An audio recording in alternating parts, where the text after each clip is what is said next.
Hello friends, welcome to CN study method. So friends, तो चलिए इस वीडियो में हम लोग पढ़ेंगे एक्टिविटी 3 क्लास 6 मैथ्स का गुणन, गुणज एवं गुणनखंड। ठीक है, तो इसको हम लोग पढ़ेंगे। इसमें एक्टिविटी 3 में आए थे। एक्टिविटी फर्स्ट एंड सेकेंड हम लोगों ने कवर करा दिए थे। उसमें बेसिक परिभाषाएं दी गई थी जिसको आपको समझना जरूरी था। उसमें कोई सवाल नहीं था जिसको बनाना जरूरी हो। ठीक है, जो सवाल बनाने लायक होगा, हल कराने लायक होगा, उसको मैं ज़रूर आपको बना के दिखाऊंगी। बाकी जो समझाने लायक है उसको आप समझते जाइए। अब इसको छोटा छोटा वीडियो इसलिए करती हूँ क्योंकि अपलोड करने में मुझे प्रॉब्लम होती है। बहुत ज़्यादा डाटा की आवश्यकता होती है, मेरे पास ज़्यादा डाटा नहीं हो पाते, इसलिए छोटी छोटी वीडियो में डिवाइड करके करती हूँ ताकि 1.5 GB डाटा सफिशियंट हो उसके लिए। ठीक है, क्रियाकलाप एक्टिविटी में हम कुछ नया चीज़ सीखेंगे। भाज्य और अभाज्य संख्याओं को तो आपने जान लिया है। अब आइए गुणनखंड निकालने का एक खेल खेलें। आप अपनी कॉपी में कुछ घेरे बनाइए। प्रत्येक घेरा के नीचे चित्रानुसार मान 1, 2, 3, 4 इत्यादि लिखिए और नीचे लिखे निर्देशांकों का पालन कीजिए। निर्देश फर्स्ट है, 1 का भाग जिन संख्याओं में जाता है उन सभी घेरों में 1 लिखिए। दूसरा, जिन संख्याओं में 2 का भाग जाता है उन सभी घेरों में 2 लिखिए। जिन संख्याओं में 3 का भाग जाता है उन घेरों में 3 लिखिए। इसी प्रकार आगे की संख्याएं लिखते जाइए एवं निम्नलिखित प्रश्नों के उत्तर दीजिए। ये घेरा है, 1 से तो सभी संख्याएं विभाजित हो जाती है, सारे घेरा में 1 लिखाएगा। उसके बाद 2 से जो होंगी उसमें 2 लिखाया जाएगा। 3 से जो हो सकती है वो 3, 4 से जो हो सकता है वो 4, 5 से जो हो सकता है वो 5। इस प्रकार से संख्या मैंने लिख दी है, आप लोग ध्यान से देख लीजिएगा। ठीक है, इसके गुणनखंड को मैंने लिखा है। यहाँ पर क्वेश्चन है उसको देखते हैं। ऐसे कितने घेरे हैं जिनके अंदर मात्र एक संख्या है, उस घेरे के बाहर की संख्या का मान लिखिए। तो ऐसे कितने घेरे हैं जिसमें मात्र एक से ही भाग जा सकता है? तो एक ही घेरे है भाई, एक ही वो संख्या है जिसका केवल उसी से भाग जाएगा, बाकी किसी और से नहीं जाएगा। ऐसे एक घेरे हैं जिनके अंदर मात्र एक संख्या है, उस घेरे की संख्या का 1 है, उस घेरे की संख्या क्या है? 1 है। दूसरा, ऐसे कितने घेरे हैं जिनके अंदर 2 संख्याएं हैं, उन घेरों के बाहर की संख्या का मान लिखिए। ऐसे 8 घेरे हैं जिनके अंदर 2 संख्याएं हैं, मतलब कि 2 से भाग जाने वाली संख्या 8 है। उन घेरों के बाहर की संख्या का मान है 2, 3, 5, 7, 11, 13, 17, 19। 2 संख्याएं। ठीक है, ऐसे कितने घेरे जिनके अंदर 2 से अधिक संख्याएं, उन घेरों के बाहर की संख्या का मान लिखिए। तो 2 से अधिक गुणनखंड है, उनको लिखना है। तो 4, 6, 8, 9, 10, 12, 14, 15, 16, 18, 20। इन ऐसी संख्या है जिनमें 2 से अधिक गुणनखंड हैं। घेरे के अंदर की सभी संख्याएं घेरे के बाहर की सभी संख्याओं के गुणनखंड हैं। वे संख्याएं जिनके मात्र 2 गुणनखंड एक एवं स्वयं का वह संख्या होते हैं अभाज्य संख्या कहलाती हैं। तो इसमें क्या, वे संख्याएं जिनके मात्र 2 गुणनखंड होते हैं, एक एवं स्वयं वह संख्या होते हैं अभाज्य संख्या कहलाती है। यहाँ पर भी वही परिभाषा आपको दोहराया है कि अभाज्य गुणनखंड हम उसे कहेंगे जिसमें केवल 2 गुणनखंड ही आते हैं, केवल 2 गुणनखंड आते हैं, एक तो एक और एक तो वो स्वयं, तो उसे हम अभाज्य संख्या कहते हैं। ठीक है, इतना हुआ ये। इस खेल के माध्यम से हम लोगों ने ये सीखा। फिर यहाँ पास नेक्स्ट कॉन्सेप्ट आया है सहभाज्य संख्याएं, को प्राइम नंबर। सहभाज्य संख्या आप किसे बोलेंगे? आइए 8 और 15 के गुणनखंडों पर विचार करें। 8 के गुणनखंड 1, 2, 4, 8 हैं। 15 के गुणनखंड 1, 3, 5, 15 हैं। उक्त दोनों संख्याओं के गुणनखंडों को देखने पर यह स्पष्ट होता है कि केवल एक ही है जो 8 और 15 का उभयनिष्ठ गुणनखंड है। एक के अतिरिक्त और कोई संख्या ऐसी नहीं है जो 8 और 15 का उभयनिष्ठ गुणनखंड हो। ऐसी स्थिति में संख्या 8 और 15 सह अभाज्य संख्याएं कहलाती है। सह अभाज्य संख्या हम लोग कैसे समझेंगे? ये 8 के गुणनखंड है और ये 15 गुणनखंड है। इसमें क्या चीज आपको कॉमन दिखाई दे रही है? तो इसमें एक हमको दोनों में कॉमन दिखाई दे रहा है, तो सिर्फ एक है ना, उसके अलावा और कोई संख्या नहीं है। इसमें केवल एक ही ऐसी संख्या है जो दोनों में कॉमन है, तो इसे ही हम लोग क्या बोलेंगे? उभयनिष्ठ मतलब कि सहभाज्य संख्याएं, मतलब 8 और 15 दोनों क्या है, सहभाज्य संख्याएं हैं, क्योंकि दोनों में एक समान है और बाकी असमान है। केवल एक, इसमें 2 और आ जाएंगे तब वो सहभाज्य संख्या नहीं कहलाएंगे, वो दूसरा संख्या कहलाएंगे। ठीक है। इसी तरह 9, 10 और 49 के गुणनखंडों पर विचार करें। देखिए इनके गुणनखंडों पर विचार करना है। 9 के गुणनखंड 1, 3, 9, 10 के गुणनखंड 1, 2, 5, 10 और 49 के गुणनखंड 1, 7, 49। उक्त उदाहरण में केवल एक ही ऐसी संख्या है जो 9, 10 और 49 तीनों का उभयनिष्ठ गुणनखंड है। इसके अतिरिक्त और कोई संख्या नहीं है जो 9, 10, 49 सभी का गुणनखंड हो, इसलिए 9, 10 और 49 सहभाज्य संख्याएं हैं। अब ये तीनों संख्याओं को भी लिए तो इसमें एक एक कॉमन आया है, एक एक क्या है, ये देखिए कॉमन है, और बाकी कोई और संख्या कॉमन नहीं है, इसमें डबल कॉमन नहीं है। तो 9, 10 और 49 ये तीनों क्या है, सहभाज्य संख्याएं हैं। ऐसी संख्या कोई भी संख्या हो उसमें से केवल एक क्या हो, उसमें सहभाज्य हो, मतलब एक गुणनखंड कॉमन आए और बाकी अनकॉमन हो, तो वो संख्याएं सहभाज्य संख्या कहलाती है। जैसे ऐसी संख्याएं जिनका केवल एक ही उभयनिष्ठ गुणनखंड हो, एक ही उभयनिष्ठ गुणनखंड एक हो, सहभाज्य अभाज्य संख्याएं कहलाती है। देखिए सह अभाज्य संख्याएं कहलाती है। तो कोई भी संख्या हो उसमें सिर्फ एक ही ऐसा संख्या हो जो कॉमन आए और बाकी अनकॉमन आए, तो वो संख्या सह अभाज्य संख्याएं कहलाती है। आई होप फ्रेंड्स इतना आपको समझ में आया है। चलिए देखते हैं नेक्स्ट। अब देखिए यहाँ नेक्स्ट में अभ्यास प्रैक्टिस दिया गया है। इसमें अब जितना चीज़ हम लोगों ने सीखा है उसी का प्रैक्टिस है। फर्स्ट 1 से 100 के बीच आने वाली अभाज्य संख्याओं को अपनी कॉपी में लिखिए। अब 1 से 100 के बीच आने वाली अभाज्य संख्याओं को आपको सभी संख्याओं को हल करना है, और उसमें से 2-2 गुणनखंड आएंगे तो वही संख्या अभाज्य संख्याएं कहलाएंगी।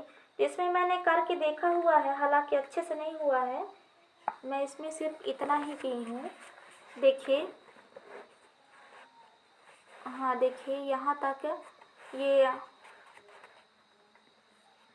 ये जो 2, 3, 5, 7, 11, 13, 17, 19, 23, 29, 31, 37, 41, 43, 47, 51, 53, 57, 61, 67, 71, 73, 79, 83, 89, 91, 92, 93 और 97, ये 100 के बीच आने वाली अभाज्य संख्याएं हैं। इसको आप लोग चाहें तो लिख लीजिए या फिर अपने खुद से आप उसको अब हल कर करके आप ढूंढ सकते हैं। ठीक है, ये अभाज्य संख्याएं हैं, अभ्यास का है। ठीक है, तो ये 100 के बीच इतने सारी संख्याएं हैं जो अभाज्य संख्या है, जिसके केवल 2 ही गुणनखंड आपको मिलेंगे।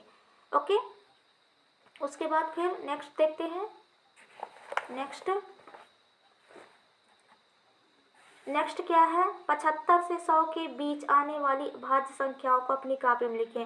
भाज्य संख्या हम लोग जानते हैं 1 से अधिक नहीं, 1 नहीं 2 से अधिक गुणनखंड वाली संख्या को क्या बोलते हैं हम लोग, भाज्य संख्या बोलते हैं। तब 75 से 100 के बीच कितनी ऐसी संख्या है जो गुणनखंड 1, 2 से अधिक हैं। तो देखिए इसमें यहाँ पर भी मैं बना के रखी हुई हूँ, ये है, ये 75, 76, 77, 78, 80, 81, 82, 84, 85, 86, 88, 90, 92, 93 और ये 94, 95, 96, 98, 99, 100, ये इतनी संख्या है जो 2 से अधिक गुणनखंड वाली संख्या है। ठीक है, देखिए यहाँ पर 70 से लेकर के 80 तक की गिनती है और यहाँ पर मैंने इसका गुणनखंड निकाला हुआ है। तो देखिए सबसे लंबी गुणनखंड ये 72 का आया हुआ है। सबसे लंबा गुणनखंड किसका आया हुआ, 72 का। आप चाहे तो अच्छे से इसका गुणनखंड निकाल के देख लीजिएगा। मेरे से तो यही वाला आया है तो मैंने इसको निकाला हुआ है। ठीक है, नेक्स्ट है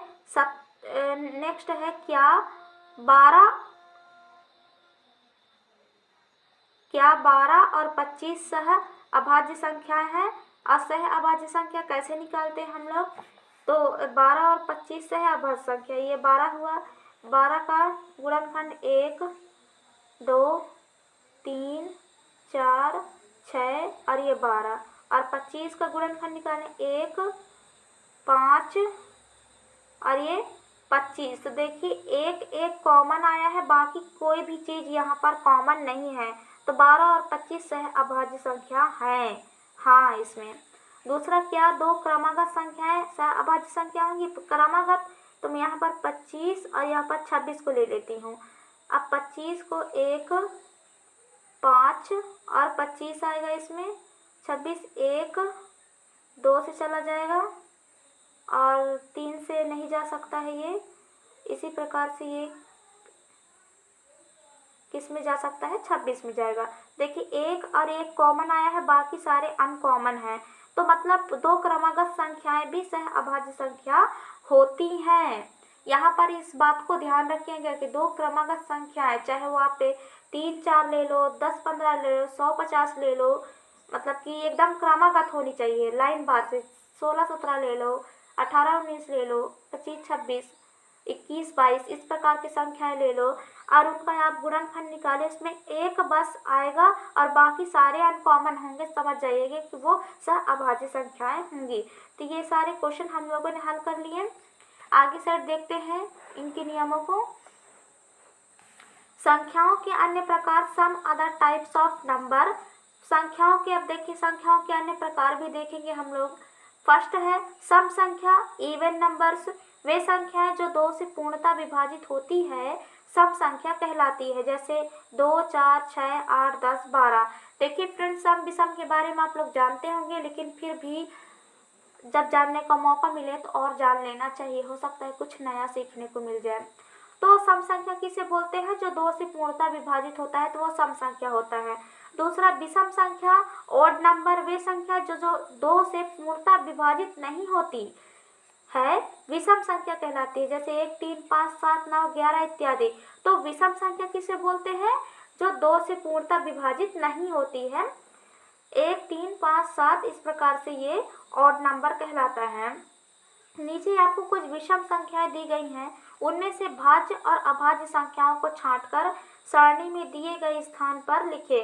विषम संख्याएं हम लोग कैसे ज्ञात करेंगे, इधर चाहे सम हो या विषम, लेकिन आपके इधर ये इकाई तरफ आपको विषम विषम नंबर मिले तो आप समझ जाइएगा कि वो विषम संख्या है। और इधर वाले को ध्यान मत दीजिए, आपको इधर इकाई तरफ को ध्यान देना है।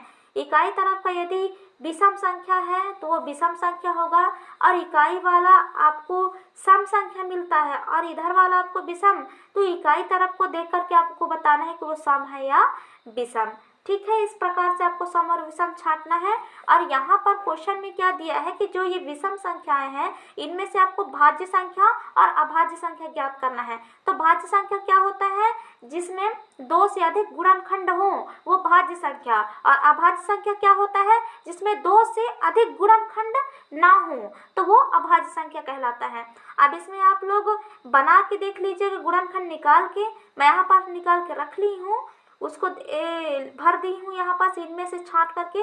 तो 45 53 55 57 63 67 69 77 81 83 और ये 95 99 ये भाज्य संख्याएं हैं। और 41 47 53, सॉरी शायद 53 इसमें गलत लिखा गया है, ये 53 और 67 भी लिख डाली हूँ इसमें शायद, पर फिर भी इसमें आएगा 71 73 83 भी आ गया है इसमें, 83 87 और 89 91 93 97। तो ये क्या है, अभाज्य संख्या। आपको नॉर्मली क्या करना है, इसमें सही भरा हो या गलत, आपको सिर्फ इतना ध्यान देना है कि जिसमें 2 से अधिक गुणनखंड आएंगे वो भाज्य संख्या, और जिसमें 2 से 2 ही गुणनखंड आए वो अभाज्य संख्या कहलाती हैं। क्या सभी विषम संख्या अभाज्य होती हैं? नहीं, सभी विषम संख्या अभाज्य नहीं होती हैं। ये यहाँ से स्पष्ट हो गया है। ठीक है, आई होप फ्रेंड्स आपको इतना समझ में आया, कुछ सीख इसमें और हमको मिल गया। नेक्स्ट वीडियो में हम लोग नेक्स्ट चीज़ें सीखेंगे, क्योंकि इसमें ज़्यादा बड़ा हो जाएगा। चलिए मिलेंगे नेक्स्ट वीडियो में। प्लीज़ वीडियो को लाइक शेयर सब्सक्राइब ज़रूर कर दीजिएगा। मिलते हैं नेक्स्ट वीडियो में।